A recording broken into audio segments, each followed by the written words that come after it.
One of them is the G20 event, and she has so many wonderful speakers, young students, really doing the research, doing the work, and becoming what I would say global citizens of the world, really, really making sure that they are cognizant of what's happening, but most importantly, that they can find a solution.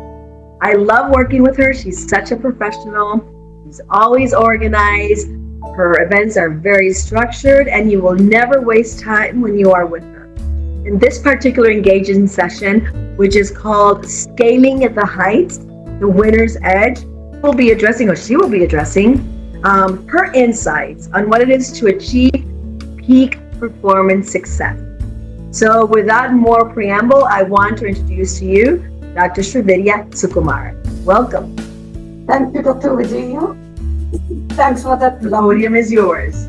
It's always a pleasure working with you and with IIU as well. Thank you so much, and thanks for this great opportunity. As we all know, it's a beautiful introduction. Like going into the session, this is on performance and success in today's very competitive landscape. That's what the whole session is all about. And as the note goes, whether you're a student, you're a professional, or an aspiring leader, the seminar will equip you with the tools to unlock your potential and strive for excellence in your endeavors. So that's my commitment for today. So moving ahead, thank you, Dr. Virginia. I'll be going into the session now. Thank you. Thank you. So allow me to, thank you. Allow me to share my screen here. Yeah.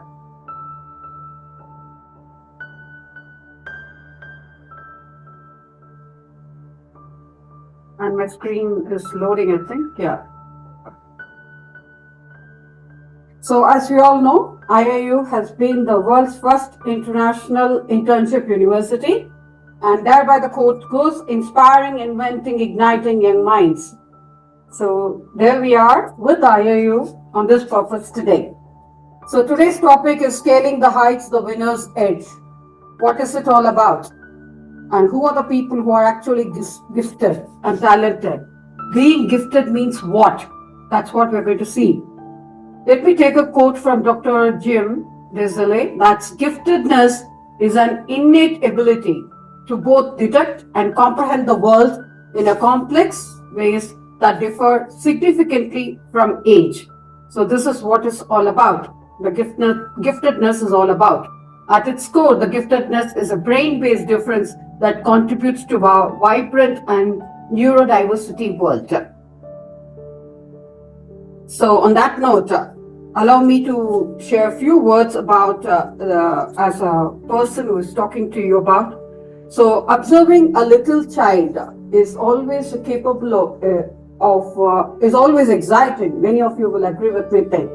Many of the limits that we thought the children have do not seem to be absolutely as we once believed.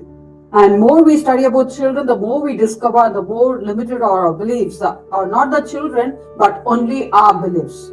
But our children want to be gifted. That's what is the thing that we are going to see further.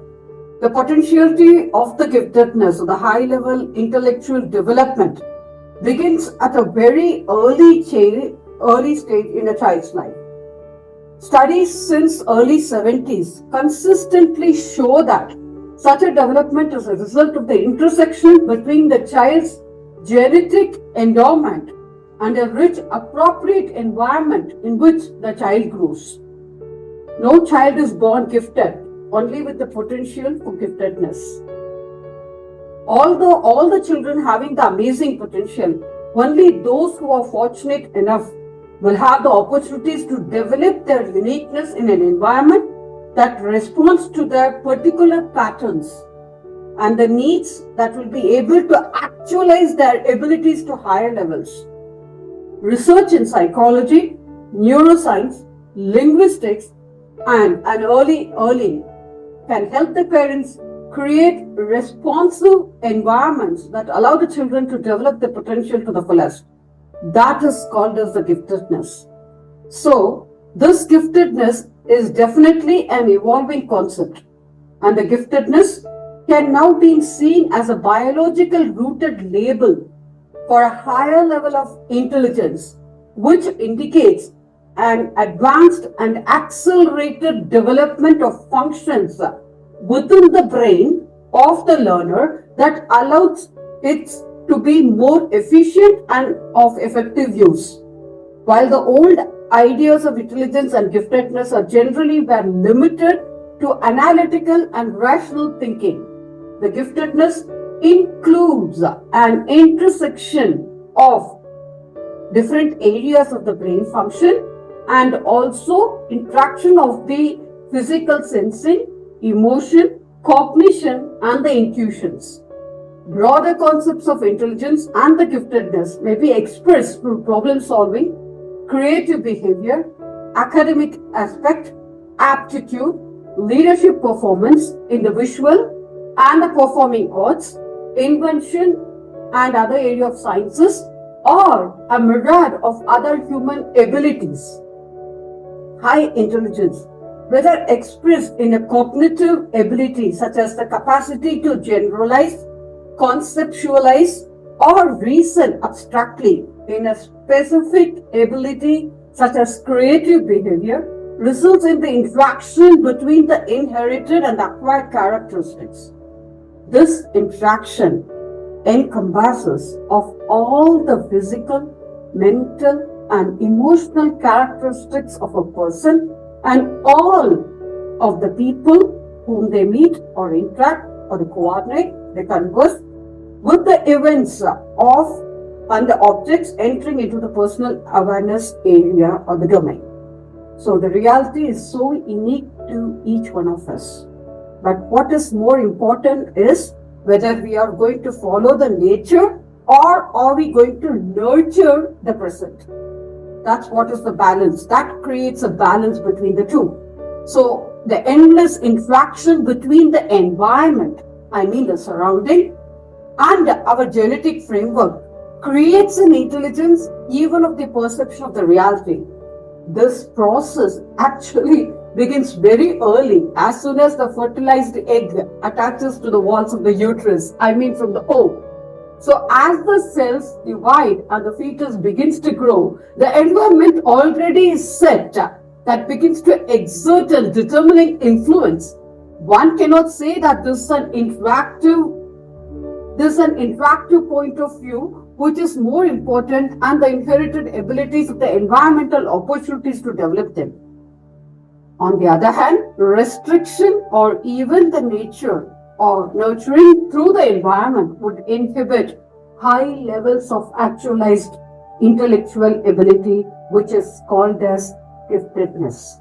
So this is what the whole theory of giftedness is all about, and our genes are not the limit, but provide a rough outline of the possibilities for our life, while our genes provide us with our unique menu and the environment makes the actual selection with a range of choice.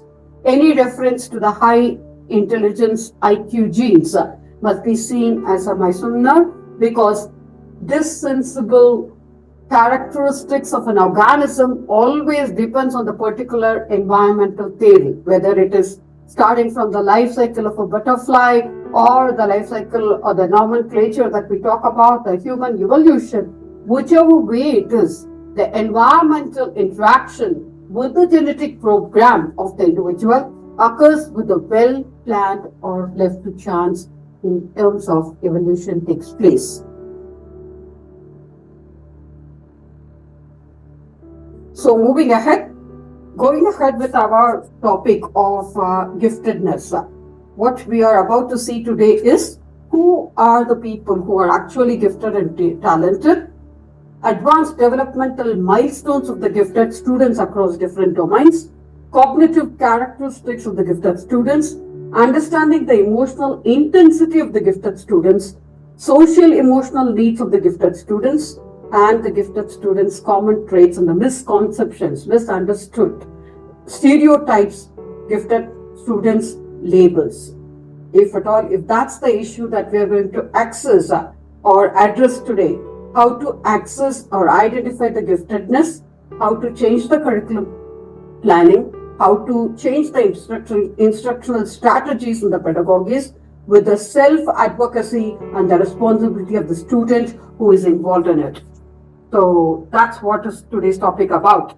So when it is giftedness at its core, giftedness is a brain-based difference that contributes to the vibrant and neurodiversity world.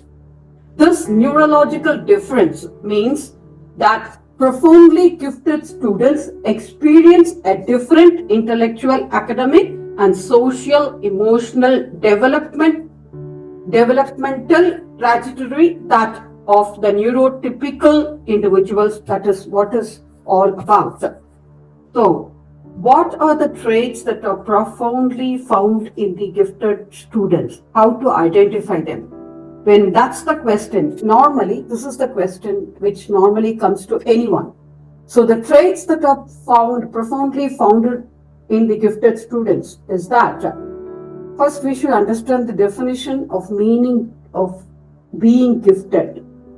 So in that note, to quote a beloved leader in the gifted education, giftedness is an innate ability to both detect and comprehend the world in a complex ways that differ significantly from the age expected norms. That means it can differ with the levels of achievement, levels of growing, which are otherwise called as the milestones of the evolution. So this is often a source of tension when advocating the highly gifted, talented child who may appear average or even below average in schools. But parents and education professionals often hear the same myths about these gifted students. Why are they different? How are they different? And when it's so, how to come out of this perception? So the common characteristics that we can find in a gifted student, that's what is the thing. How to identify them? So what are they good at and how they address it? The gifted children come from different racial and ethnic backgrounds. Practically, this is what is the rational thinking is all about. So these gifted individuals excel in their ability to think, reason, judge, making it necessary for them to receive the education services if it is with the schools of education, and the support which is to be fully developed with their potentialities and the talents. So the gifted children come from the different racial and ethnic backgrounds as well as the economic statuses.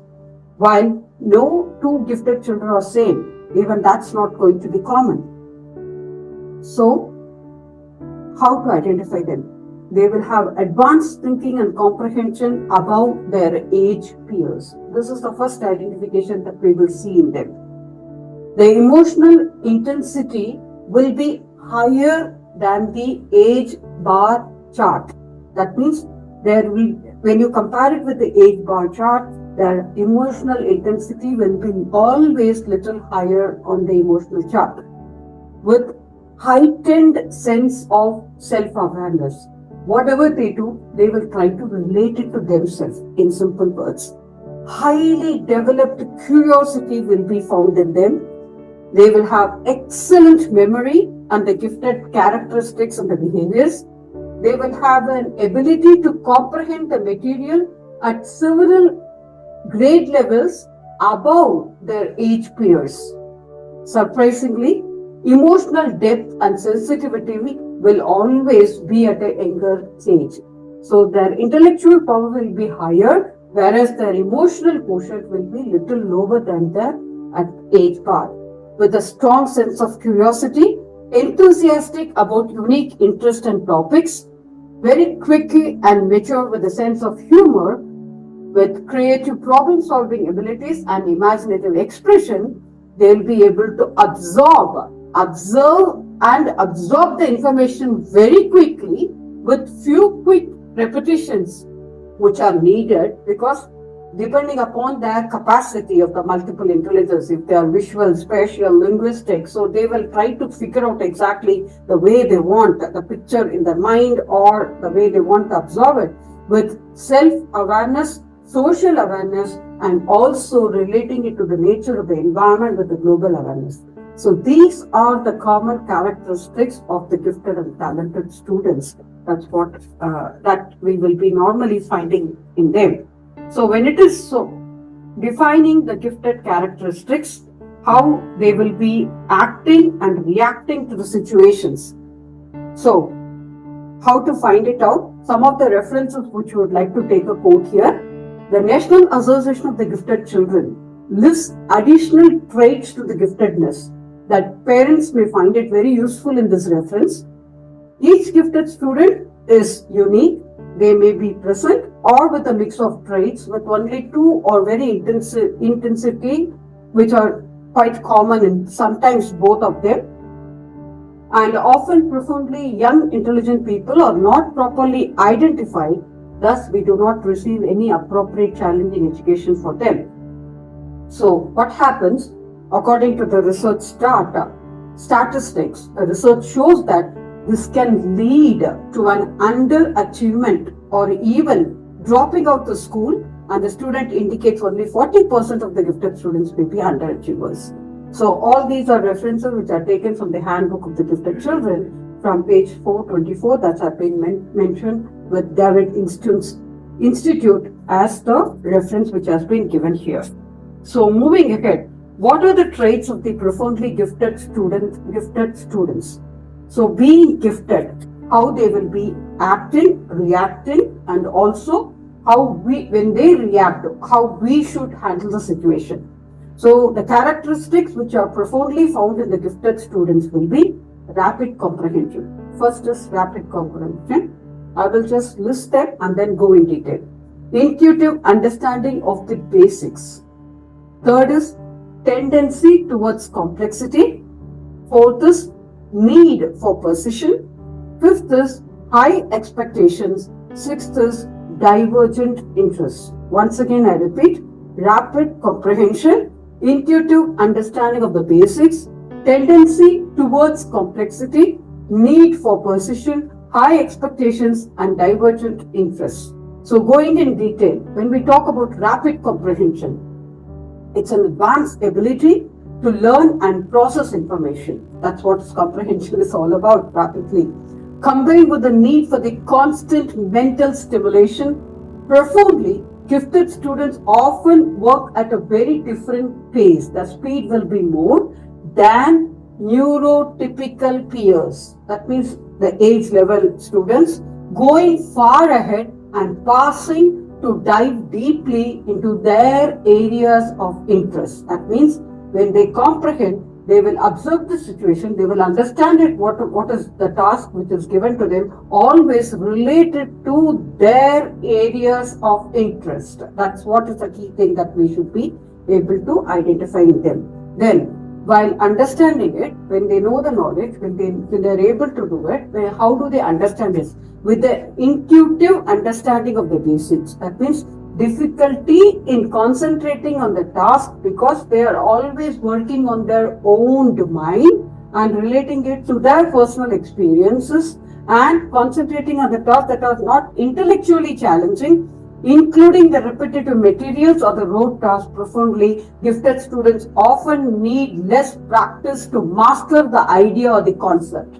So they will be very quick in acting towards it, acting towards the task and also responding it and resolving it. So this other students may not be able to cope up with the speed of it, or otherwise they'll be always one level higher. So the tendency towards the complexity, the need to understand the big picture. What is the need that they will be looking at is that the need to understand the big picture of what they are learning, and they may be asked, they may have endless questions of why, how, why not, why this, also which will prefer to learn whole to the part rather than part to the whole. That means from the big picture, they will relate it to the small picture, not from the small picture to the big picture. This is how we identify them. So there is always, fourth point, there will be always a need for precision. An appreciation for nuance and the need for precision in thinking and expression will be found in these gifted students. They may often respond to the questions that depends, and they may struggle with multiple choice assessments because they will always going for an elaborate answer that they ask them to make definitive decisions without an extensive contextual background to questions. But their expectations will be very high with a tendency to hold themselves and others to high standards, which can sometimes present or such as which may be represented as perfectionism or very defined sense of justice. This may lead to the challenges while understanding the rules set by others and interacting with the same age peers who don't hold the same standards. Last but not the least, divergent interest. When they are working on a task, they may not be concentrating on that particular task. They will be always multidisciplinary such that they will be able to handle too many tasks at a time. A vivid imagination of the niche interest make it difficult to connect with the same age peers. Profoundly, the gifted students may seek out to older children or the adults who share their interests. They may connect with the younger children who are flexible in their thinking and engage in imaginational pursuits. So what is very important moving ahead is that these are the defined characteristics that we see in a gifted children. There are three things that we have to work coincidentally, means parallelly, rationally at the same time. State of definitions for the gifted children, federal definitions of the gifted children, and also what classifies them as a gifted children. These are the three things that we should work simultaneously. When we talk about state definitions of the gifted children, what does it mean? There are many definitions of gifted children, none of which are universally agreed upon. No one has agreed it. Depending on the context, the definitions often guide and influence the key decisions in schools, such as determining the eligibility and the criteria for the gifted education programs, which are standards which are kept by the school level or the university level, and the areas of giftedness will be addressed, such as specific abilities in a specific area or even a subject, say for example math, science, etc., when the services are being offered. As parents of gifted children or professionals who work with gifted children, it is very, very mandatory and important to understand the different definitions, what they mean to provide the appropriate guidance and the support needed for social, emotional development. This is what is the definition, state definitions of the giftedness.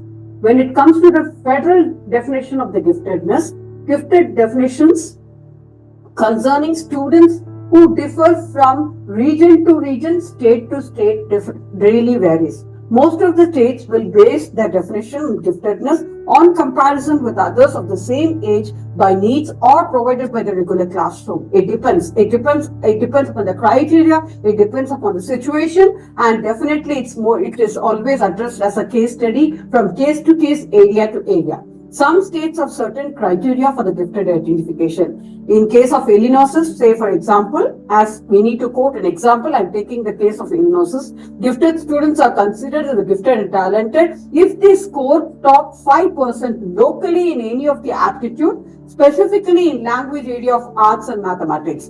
However, not all states require the same, or for all the school districts follow the same state definition.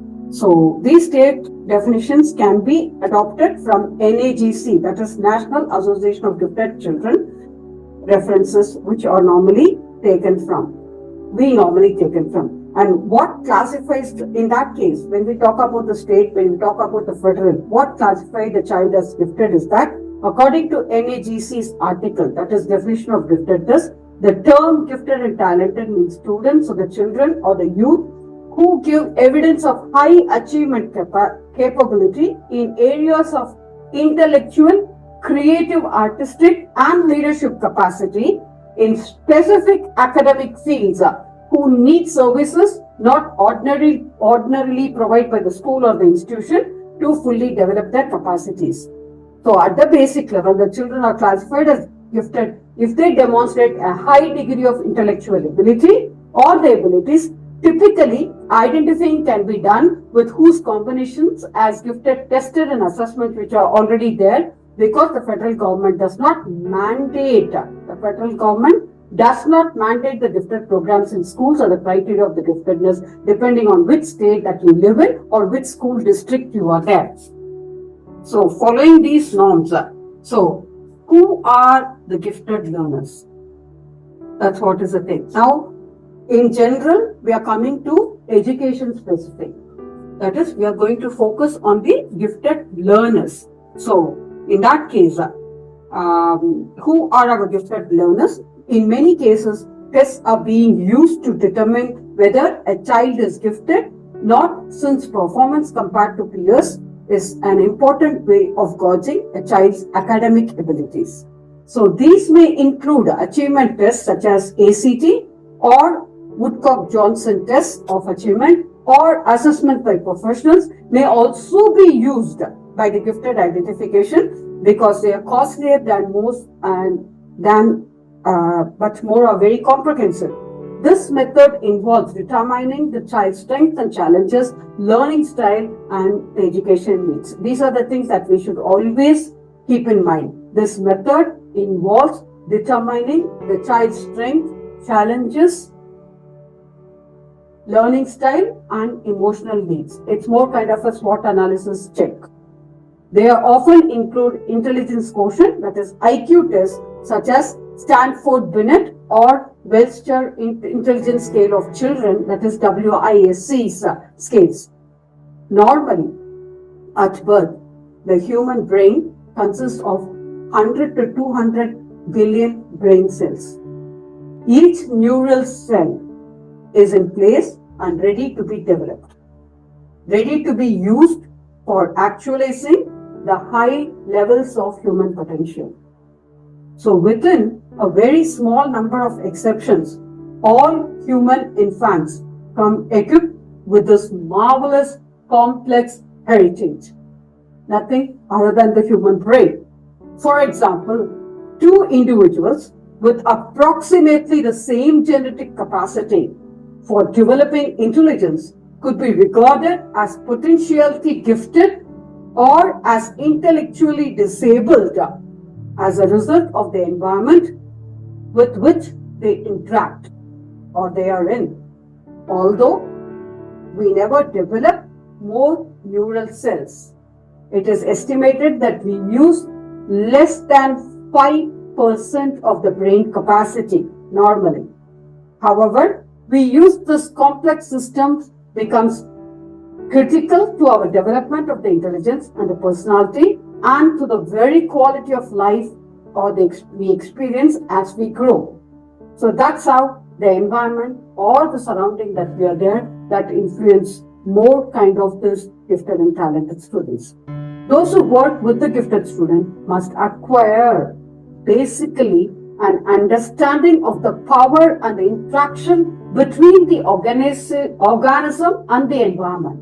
So that creates the balance or the bridge between these two. We are trying to bridge the gap between these two. So when the brain becomes more accelerated and advanced in its function through this interaction on one-to-one interaction, the individual will show the characteristics that can be identified with the high level of intelligence, and some of those characteristics can be seen as a direct result of the changes in the brain structures. These changes continue to occur as long as appropriate stimulation is available. That means the external factor is very much necessary for the change to happen.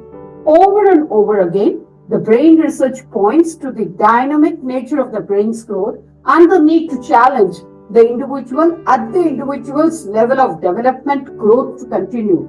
The unchallenged or if it is unchallenged, the individual will lose the brain's precious power, unique power. Although each child will express their giftedness in his or her unique way, the behaviors are often observed among these children, including intense curiosity, frequent and sophisticated questions, an accelerated pace of thought and learning, with complex thinking, often connecting seemingly disparate ideas, persistent in pursuing their interest with the early development of language and mathematical skills. So, how it is being displayed in terms of that linguistic and number intelligence, that is neural intelligence. So, how we can come up with this, how we can handle the situation is that provision for early learning, how to identify it and how to address these issues if being identified. So, if we start providing the learning at an early stage, these emotionally gifted, talented children may show heightened awareness of being different with unusual sensitivity to expressed feelings and problems of others, with early concerns for global and abstract issues, idealism and concern for fairness and justice, with high expectations for self and also others. So these gifted children often show an unusual asynchrony or the gap between the physical and the intellectual development, and a low tolerance for the lag between the personal vision and the physical capabilities. So most interestingly, in the gifted children, early awareness and the expressions of the heightened perceptions with the preference for creative solutions and actions for predictable ones with the early use of hunches and the best guess.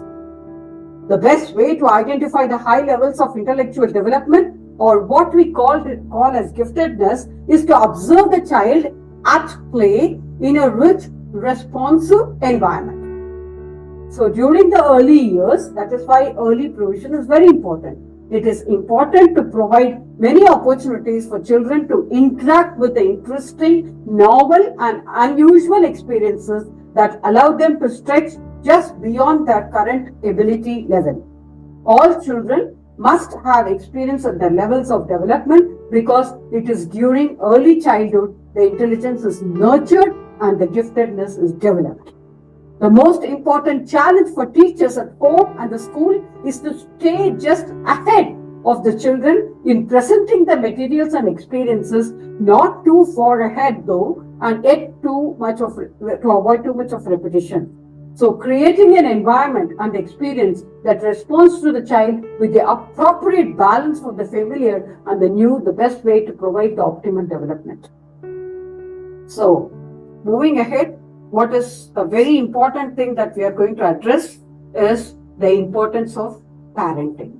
When we know that how to identify, what are the things that we need to identify, which are the stages that we need to identify from reference work and everything, now comes the importance of parenting.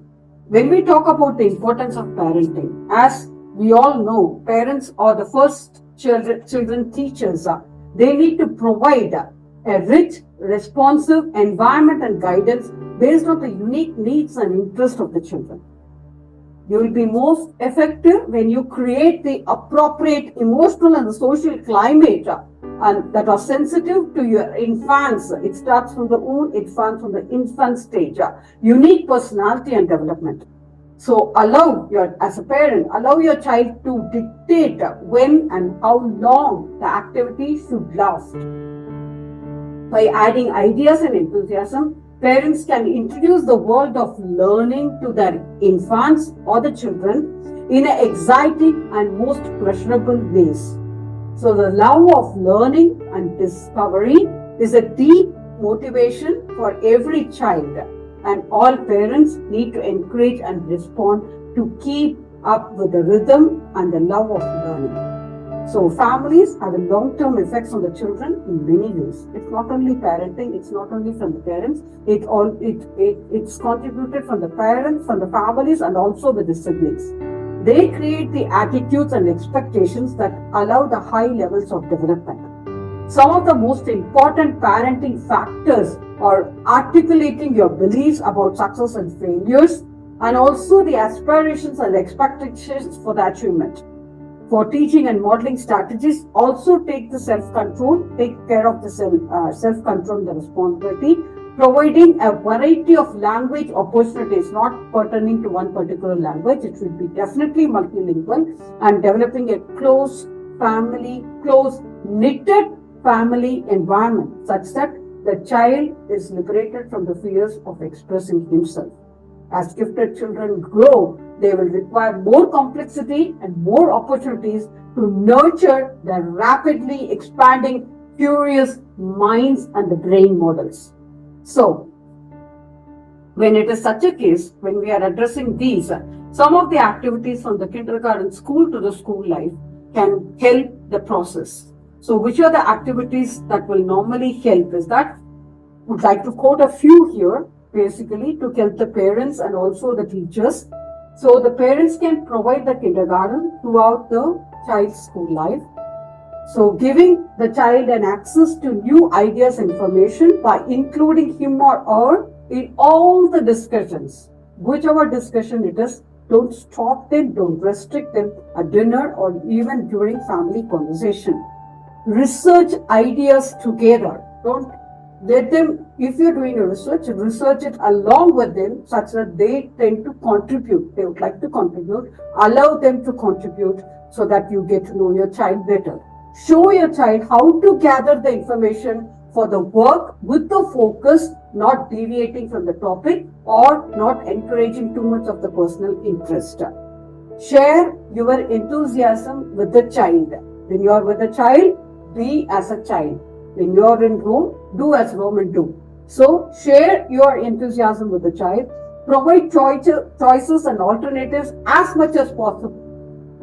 And include your child in the decision making whenever appropriate. As soon as the children can understand the consequences of action, they should be the part of the decision. So, lead them, guide them through to the decision making process.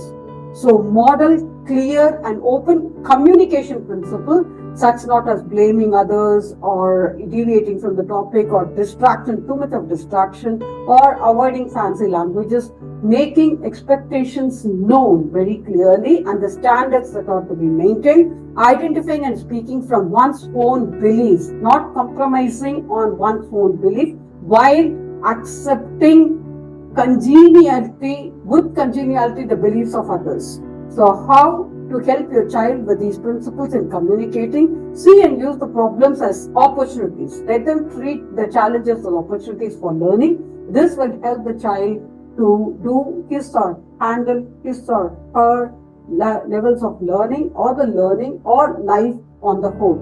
So education is not a preparation for life, it's life itself. Reduce tension for your child. As a gifted children has to know to put excessive pressure on themselves to achieve the best, to be the perfect in whatever they attempt. Share your strategies for accepting less than perfection in yourself. Also, have very flexible rules of change. Approximately, always stress on nothing is permanent, only change is permanent. They should be ready for change at any point of time, at any stage. So, have flexible rules of change that change appropriately with the discussion and share the establishment of the guidelines, goals and acknowledge and the points of strength as well as the need for development or the areas of development. Acknowledge your child's accomplishment even though everyone may expect him or her to do well. Help the child to understand what giftedness is and the implications of the level of the brain growth, including the responsibilities to nurture this dynamic process. Provide a safe place for your child to discuss the problems. Listen without judgment as your child explores his or her feelings and possible solutions. Many people will not understand the gifted children's intensity, the needs, or related to the advancement of the accelerator of the brain processes. As mentioned before in the beginning of the session, their brain will be super fast. So, you should be always ready to adjust your speed to the express and your home at many times and be the one to feel as your child is always protected. Mostly enjoyed living with the gifted child and it's a never-ending challenge and it is an unbelievable joy. The newborn child is an amazing competent and it always has the ability to learn more and more.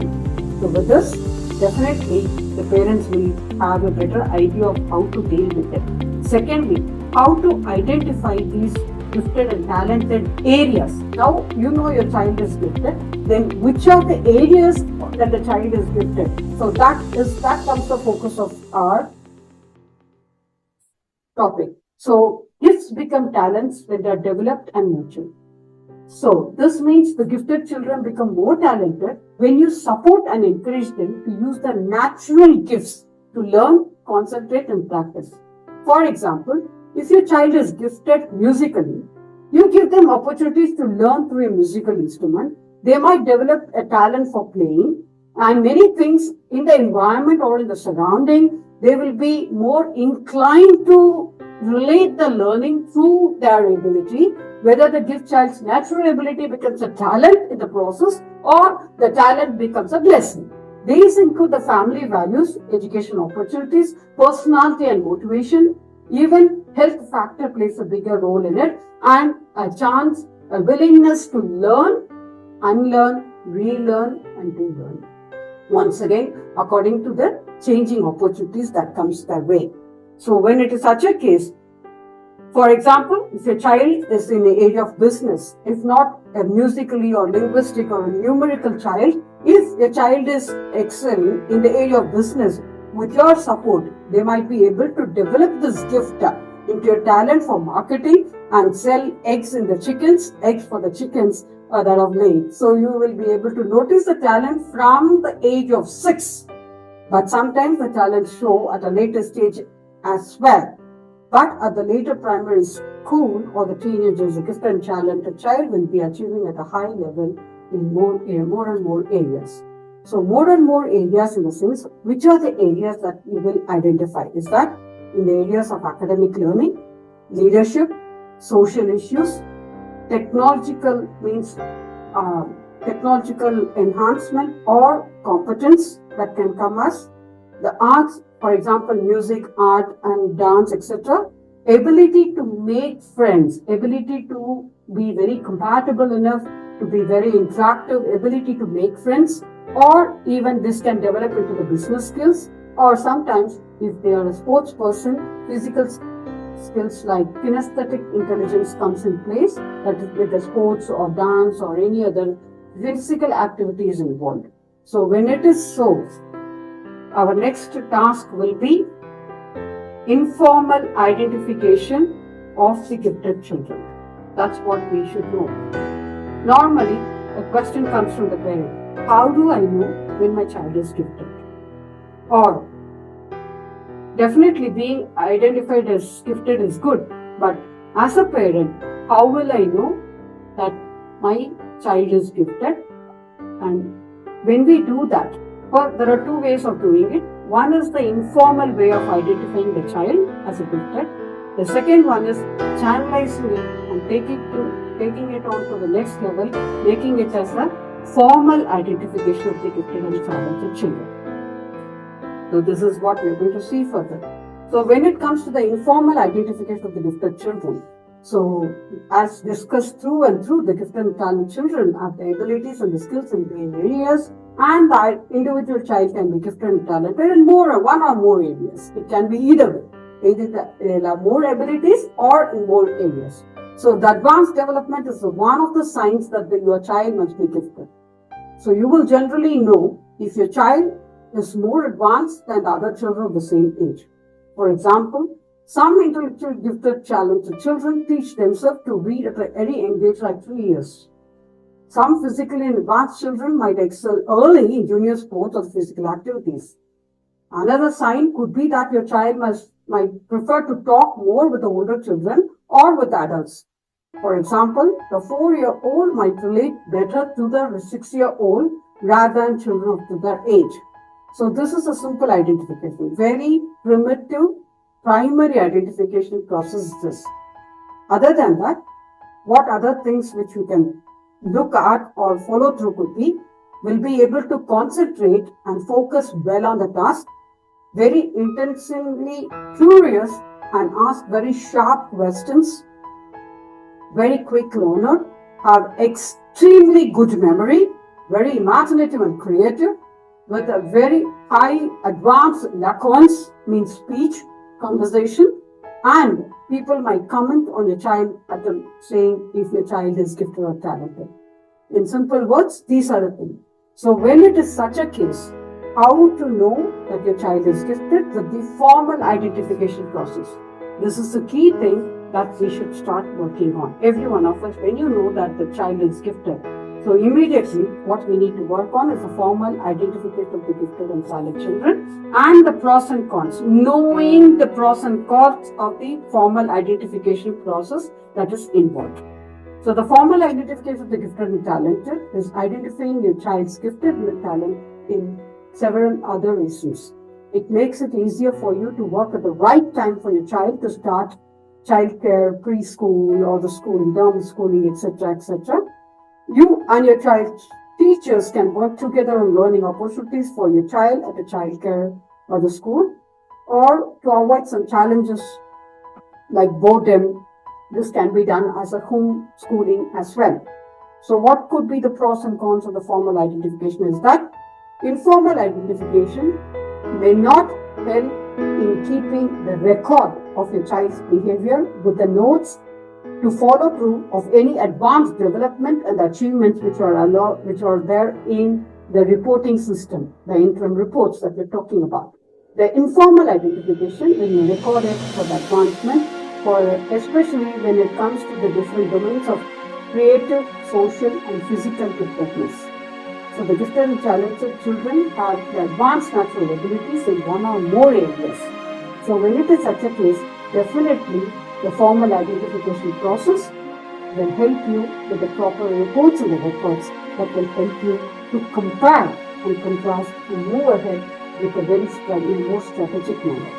For example, your child's drawings from different age levels can be compared with, or even the video of your child playing skill or a piano or music with advanced routines of gymnastics, etc., can be helpful, or an insightfulness or any advanced questions that your child have asked before that has really contributed to the intellectual quotient, and the details of your child's passionate personal interest balancing the intellectual quotient with the emotional quotient also to be recorded. It will have its records with the child starting from the preschool level, the school reports, the interim reports, or even the higher school. So in this, what is the key thing is the comments and the inferences and the recordings which are come from the experts who have put in the records will help you to map the whole journey, and it will give you a very clear graph and a picture of the child's progress, which is really important. So when it is so, what is the key thing which will come in the follow-through is that formal identification, it includes IQ testing. When we talk about IQ testing, it is good for identifying the academic giftedness in the school in children. So, when we do this as an academic, what is the IQ of the gifted talented children? So I have an idea, people should have an idea of exactly what we are talking about when we talk about the IQ of the gifted and talented children. So, normally, these IQ of the gifted talented children or comes with a score, but the majority of the population will fall within the area of 85 to 150. That's a normal thing. Okay? The mean and the average of the IQ, it will come to 100. So your gifted child's IQ will fall within these ranges. Mildly gifted, when a child is mildly gifted, it comes from 115 to 130. Once again, I repeat, the majority of the population, the normal standard IQ will range from 85 to 150, where the mean or average will come to 100. Okay? When your child is gifted and talented, the mildly gifted will range from 115 to 130. Moderately gifted will go from 130 to 145. Highly gifted will go from 145 to 160. Profoundly gifted will go from 160 plus higher, probably the Albert Einstein level. Okay, these gifted IQ ranges are based on the standard Bell score. This is called the standard score. However, the different IQ tests may influence this range or as some test ceilings that will cap at 145. Additionally, different gifted professionals have used other terms such as exceptionally gifted, outstandingly gifted, etc. etc. But while the universal consensus of these ranges and the labels may not be reached or it is understood by the students who deviate in the IQ of about 100, anyone who is above 100 is termed as gifted talented normally with a special educational accommodations to meet their needs. But IQ tests measure the intellectual abilities. For example, formal identification process is good if you need an IQ test to be tested and to be applied for a gifted program with the early entry to school in your state or local school. The report from the psychologist also can help when you talk to a teacher about the gifted talent at the preschool school level, and downside IQ test can measure the creative, social and physical abilities as well along with the academic achievement. IQ tests are more reliable for children over 6 years, although gifted and talented children can handle these tests at the early years from 4 years old. So the children can grow and change quickly, and this means the results of your child's IQ at 4 years might be different from the results of the age at 6 years. So younger children might find it from 60 to 90 minutes for the IQ testing process, a longer time to stay focused, and the result might not be accurate. So when identified with these tests normally, with how to support them. So with that, so this is what is very important. Again, the 3 P's of the gifted identification. This means what are the areas that we need to identify. Say for example, your child might not have common with the same age, especially the wide range of unusual interests or getting frustrated with other children. When it is so, we should have the structured opportunities to support the gifted and talented. Getting bored at the preschool or the school, or stop trying the school lessons and which they already know. They use their high verbal abilities to take over discussions with others, especially at the school, or they might use their abilities to avoid doing these tasks as they don't like. So when it is so, how to help them is that in their learning, in the process of learning, play activities to support will help them a lot. Choosing the toys or looking for things, etc., etc., etc., playing outdoors will help them. And independent learning ideas, helping them will really help. And when you are going ahead with raising the gifted and talented children, identifying giftedness is the key thing that we need to work on. So the 3 P's of the gifted identification is that measured on an IQ test, administered either individually or as a group. That comes under the potential. That's the first P. Second is that the performance level, measured from the results on a state test academic performance or an end report card journals. So that's the performance level. Third is that personality, measured by using the characteristic behavior scale intended for the gifted and talented students. Because students are identified for gifted programs according to the criteria set by each state educational agency or even the separate school districts within the state. So the student is identified as gifted in New York may not qualify in other areas of Nevada or even the vice versa. In addition, a student qualified in California might not even qualify in Zanzibar. So when it's such a case, how to go about it? To have a generalized thing, we can work on the 5 areas of the gifted identification, that is general intellectual ability. This is normally determined by the IQ test with a major criterion which is universally accepted across all states.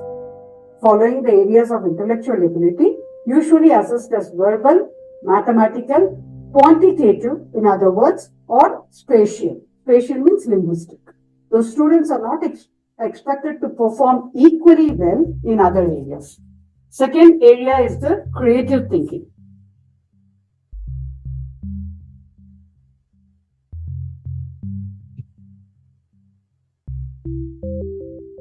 This is determined by the observation and a characteristic behavior scale, and some of the following characteristics are usually addressed as an affinity for the creative problem solving, a desire to be different, and a strong, sophisticated sense of humor. Third is that the leadership. This is determined by the observation of the characteristic behavior scale. Some of the following characteristics are often assured by this: is the popularly well liked by peers, self-confident and organized, and fluent and concise self-expression.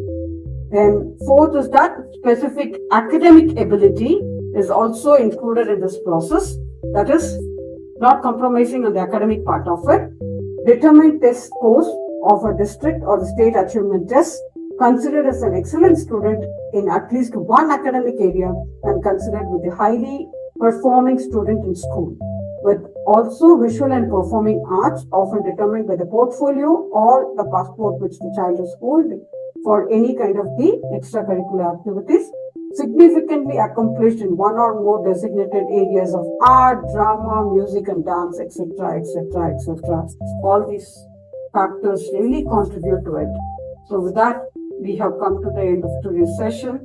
But definitely, when it comes to what really contributes more is the gate identification for the multifaceted process.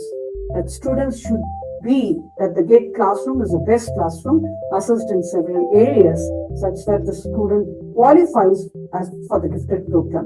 For like potential versus performance, which we take it as a gate, as a student might qualify for the gate, or in the second grade, if it's tested again, he might not qualify, or whatever thing that is going forward, stressing the contribution with accepting the uniqueness of the gifted and talented, with the cause or acknowledging the cause for giftedness, by eliminating the F word, that is being fair. You have to be very fair by following the PT principle.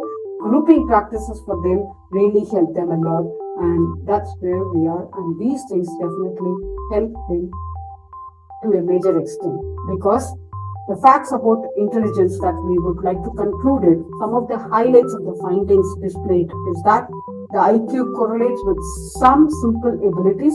Higher your intelligence, the faster you process the information, the quicker you can solve problems. The IQ is always affected by the school attendance. The longer you remain in the school, the smarter you become. Staying in school can prevent your IQ from slipping. So IQ declines the summer vacation with a lack of performance as well, some cases. For each year, the high school is not completed with an average of the loss of 1.8 IQ points. Delaying schooling has its adverse effects of IQ as well. So IQ is not influenced by the birth order, and the IQ is related to birth feeding as well. By age 3, breastfed babies have an IQ that is from 3 to 8 points higher than the bottle-fed babies as well. IQ varies in birth rate. IQ evens out with age, and intellectual intelligence is not plural, is plural, definitely not with the singular. And IQ is correlated with the head size, and the intelligence scores are predictive with the real world outcomes. So with those things, if we start working on the gifted and talented students, definitely we'll be able to achieve them by without losing interest, or finally leading them to the world of achievements. In this, the family dynamics, individual traits, social cultural issues, school policies, teaching mismatch also contribute in a quite bigger way. With the accommodation of the apathy and disrespect for the children, increasingly independent thinking with the developmental changes, understanding the gifted achievers, with social pressure to conform, with increased academic demands, awareness of the inadequacies, all these things really help them to achieve in a much more better way. So with that, we have come to the end of the session. Thank you so much. I've taken a little bit of more time than normally, 10 minutes ahead of it. Big thank you to IIU. Definitely Dr. Virginia, thanks for this great opportunity. Mr. Piyush Pandit for the wonderful opportunity. And thank you so much. And it's always a pleasure working with IIU. Looking for more and more opportunities. Thank you.